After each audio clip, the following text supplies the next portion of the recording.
পরিণাম অনেক কিছুই হবে।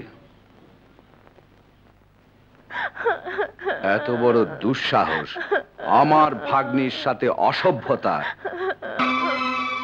নয়ন জানে না আমি কে। হায় আল্লাহ, লাল হয়ে রয়েছে। ইস, মনে হয় কামড় দিছে। না, এই কাইটা জানি তো। হ্যাঁ ঠিক, কাইটে গেলে ওরে হাসপাতালে ভর্তি করা উচিত। ওগো দাঁত বিষাক্ত। হোলি ফ্যামিলি হাসপাতালে আমার পরিচিত ডাক্তার আছে, সে কামড়ের খুব ভালো চিকিৎসক। মামা, নয়ন কলেজে সবার সামনে এই কাজ করেছে, আমার ভীষণ কষ্ট হচ্ছে। হ্যাঁ আঙ্কেল, আমি নিজের চোখে দেখেছি। ঠিক, কাঁদিস না মা, কাঁদিস না। আপাতত ওই জায়গায় স্যাভলন লাগা। নয়নকে কলেজ থেকে টিসি দিতেই হবে।